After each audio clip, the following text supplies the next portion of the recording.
मंत्र ऊर्जा से लेकर आपको मैंने एक बात कही थी कि आप जब मानसिक मंत्र करते हैं तो उसमें से किस तरह की आवाज आती है, क्या ये स्त्री की आवाज होती है या ये पुरुष की आवाज होती है, इसके बारे में मैं आप लोगों को थोड़ी सी क्लैरिटी देता हूं। ठीक है, एक बहुत समय पहले भगवान शिव का एक साधक था जिसे ना तो सती के बारे में पता था ना ही पार्वती के बारे में पता था, क्योंकि इन घटनाओं से पहले ही वो एक गहरी तपस्या में लीन हो गया था भगवान शिव की। जब गहरी तपस्या से उठकर वो साधक भगवान शिव के पास गया तो उसने भगवान शिव को, नंदी को और सभी प्रेतगणों को प्रणाम किया। जब उसने पार्वती को वहां पर पाया तब उसके मन में बहुत ही ज्यादा दुख हुआ कि एक स्त्री भगवान शिव के इर्द गिर्द में कर क्या रही है, क्योंकि उसे पार्वती के होने का कुछ भी पता नहीं था।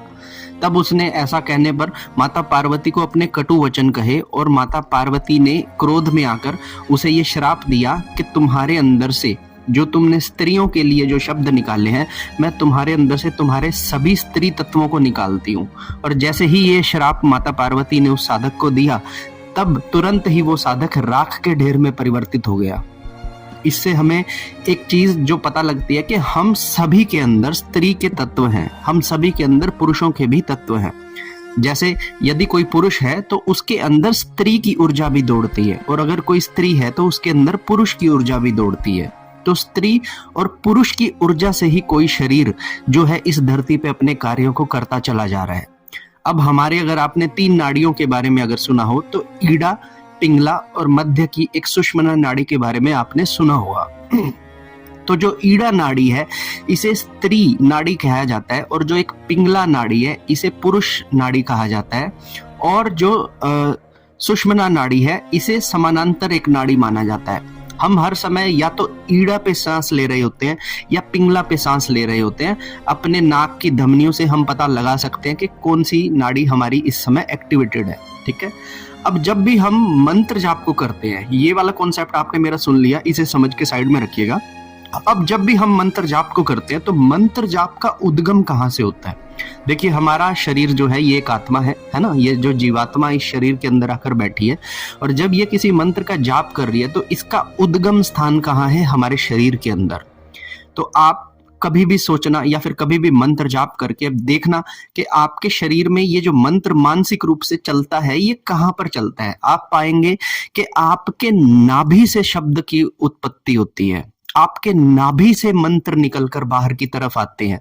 कंठ और मुख तो केवल एक मार्ग है शब्दों को बाहर निकालने का, अन्यथा जो शब्द की उत्पत्ति होती है, जो नाद की उत्पत्ति होती है, जो नाद है ये आपके जो है नाभि में उत्पन्न होता है।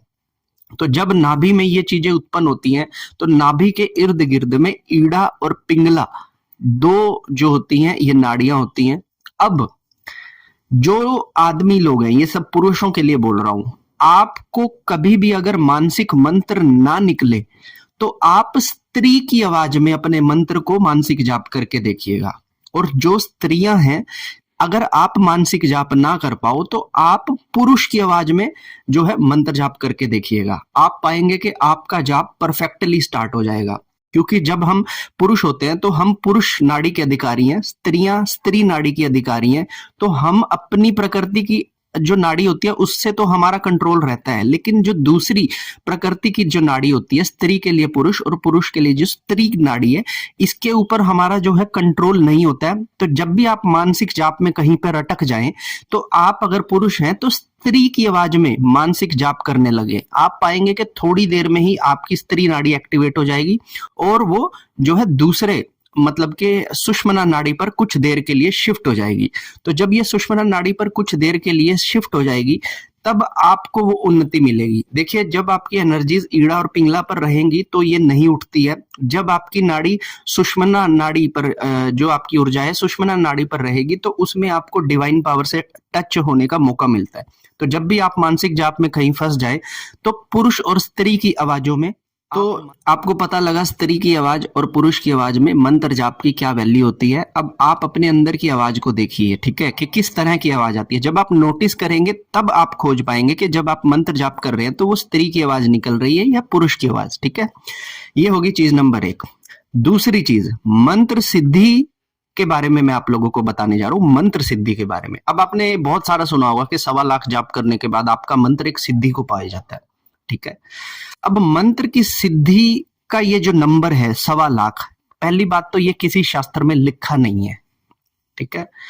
माला आप करते हो, यदि प्रतिदिन आप 108 माला करते हो तो 11 दिनों के अंदर, 11 या 12 दिनों के अंदर आपका 1.25 लाख जाप हो जाता है। लेकिन इससे भी कोई श्योरिटी नहीं है कि आपका मंत्र उस तरीके से काम करेगा या नहीं करेगा, क्योंकि जाप करने की इंटेंसिटी, मतलब जिस समय मैं जाप कर रहा हूं, अगर मैं जाप करते करते कैटरीना कैफ के बारे में सोच रहा हूं, मेरे मन में तो कैटरीना कैफ चल रही है, लेकिन मैं ओम नमः शिवाय ओम, ओम नमः शिवाय ओम ऐसा सोच रहा हूं, तो मेरे जाप की ऊर्जा बहुत ही सूक्ष्म होकर आएगी। लेकिन अगर जाप के दौरान मैं भगवान शिव के ही कंठ के बारे में, भगवान शिव के ही सर्प के बारे में, भगवान शिव के ही त्रिशूल के बारे में, भगवान शिव के ही चरण के बारे में अगर मैं सोच रहा हूं, तो मेरी जो जाप वाली ऊर्जा है वो बहुत बढ़कर आएगी और मेरा जाप कुछ जाप करने के बाद ही ऊर्जावान होने लगेगा। लेकिन अब इसका एक फिजिकल संकेत क्या है?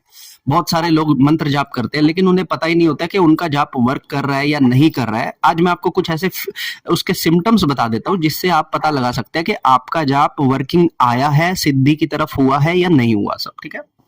सबसे पहली चीज, जब आपका जाप एक मंत्र सिद्धि की तरफ आता है और आप पहली बार जाप कर रहे हैं, तो आपको जाप करने से पहले एक अलग वाइब्रेशन फील होने लगेगी, जैसे आपको गुस्सा आना, जैसे एंजाइटी लेवल का बढ़ जाना या फिर उच्चाटन की स्थिति आ जाना कि मुझे जाप नहीं करना। क्योंकि वो जाप असरदार है, इसीलिए जो भी नकारात्मक तत्व आपके अंदर हैं, आपके डीएनए में, आपके एंसिस्टर्स के द्वारा पड़े हुए हैं, तो जाप करने से पहले आपका मन उच्चाटित होना शुरू हो जाएगा, मन में गुस्सा, लड़ाई के भाव आने शुरू हो जाएंगे और ऐसा लगेगा कि अरे यार 1 घंटा मुझे बैठ के जाप करना पड़ेगा, ये 1 घंटा मेरे से कैसे निकलेगा। जब आपके मन में ये उच्चाटन आ जाए तो समझ लीजिएगा कि कहीं ना कहीं आपका जाप जो है कुछ कुछ वर्क करने लगा है, ठीक है। दूसरी चीज, जब भी आप जाप करेंगे तो जाप के दौरान आपके शरीर में अलग अलग तरह के दर्द उठ सकते हैं। जैसे पहला दर्द जो होता है, वो पहला दर्द तो हो सकता है कि हमारी रीढ़ की हड्डी में कहीं भी किसी भी चक्रास के ऊपर हो, तो जब भी कहीं पे कोई ब्लॉकेज होगी या फिर जब भी कहीं पे कोई ऐसी दिक्कत होगी ना, तो आपको हल्का सा पेन होगा वहां पे जहां से मतलब कि आप जाप कर रहे हो, है ना। जैसे मैक्सिमम लोगों की कमर में बहुत दर्द होता है जिस समय पे वो जाप करते हैं। मैक्सिमम लोग जब बोल कर जाप करते हैं या उपांशु जाप करते हैं तो उनके जबड़ा टाइट हो जाता है, उनके जबड़े में शब्द नहीं निकलते, उनके लिप्स और जो टंग होती है ना वो अकड़ जाती है, वो मुड़ती नहीं है। तो समझ लीजिएगा कि जब ऐसे सिम्टम्स आपका बॉडी रिएक्ट करने लगे, है ना, अब देखिए चलते फिरते आप कर रहे हैं जाप, कोई दिक्कत नहीं है, लेकिन जब शाम को बैठ के करना है ना, तब आप ये प्रॉब्लम को फेस कर रहे हैं, समझ लीजिए कि जाप आपका सिद्धि की तरफ जा रहा है धीरे धीरे, क्योंकि बॉडी रिएक्ट कर रही है उस टाइम पे, ठीक है। तीसरी चीज, जिस समय पर आप जाप कर रहे हैं ना, आपके एक हाथ में हो सकता है कि माला हो, लेकिन दूसरा हाथ जो होता है ये बहुत इंपॉर्टेंट होता है। तो जब भी आप जाप कर रहे होते हैं, वैसे तो मैक्सिमम लोग ज्ञान मुद्रा इस तरह से बनाकर जाप कर रहे होते हैं, ज्ञान मुद्रा, है ना, लेकिन अगर ये मुद्रा इस तरह से अपने आप शिफ्ट हो जाए, इस तरह से शिफ्ट हो जाए, ये है ना, ये इस तरह से अगर आपकी जो है मुद्राएं अपने आप से चेंज होने लगे, तो समझ लेना कि जाप आपके अंदर वर्क कर रहा है, ठीक है। इससे अगली बात, जब भी आप जाप करते हैं ना, तो जाप करने के तुरंत बाद में आपका बोलने का किसी से मन नहीं करता, क्योंकि एक जाप की शीतलता आपके अंदर आके बैठ जाती है। अगर आपका उग्र मंत्र का जाप है तो जाप क्या एक ऐसा अग्रेसिवनेस आके आपको बैठ जाएगा कि किसी व्यक्ति से बोलने का मन नहीं करेगा, तो समझ लेना कि आपका जाप वर्क कर रहा है, ठीक है।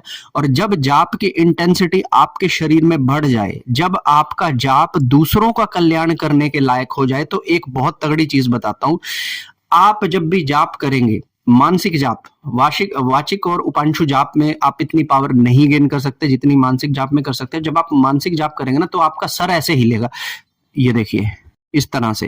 तो इस तरह से जब आपका सर हिलेगा, समझ लीजिएगा कि मानसिक जाप आपके अंदर कंपन को पैदा कर रहा है। ये कंपन आपके मूलाधार से उत्पन्न होता है और ये तरंगे जब ऊपर की तरफ फैलता है तो कुंडलिनी की ऊर्जा ऊपर की तरफ गोल गोल चक्कर में उठती है। तो इस वजह से या तो ये रोटेशन आती है, या फिर हल्की हल्का सिर घूमने की रोटेशन आती है, या फिर इस तरह से बॉडी का शेकिंग हो जाती है ना, स्थिर नहीं बैठ पाते। तो स्थिर इसलिए नहीं बैठ पाते क्योंकि कंपन बहुत ज्यादा हो रहा है बॉडी का, ठीक है। तो इस तरह से ये कुछ सिम्टम्स है जिसमें आप ये पता लगा सकते हैं कि जाप जो है हमारा सिद्ध हुआ है या नहीं हुआ, इन तरीकों से। और मेरा कहना है कि जाप का इस्तेमाल हम कब करें जाकर, ये भी एक बहुत बड़ा प्रश्न आता है कि जाप का इस्तेमाल हम कब करें भैया। अब देखो कुछ लोग, मैं आपको बता देता हूं, आपने मंत्र जाप ले लिया, चाहे गुरु से लिया, चाहे आपने यूट्यूब किताब से ले लिया, ठीक है।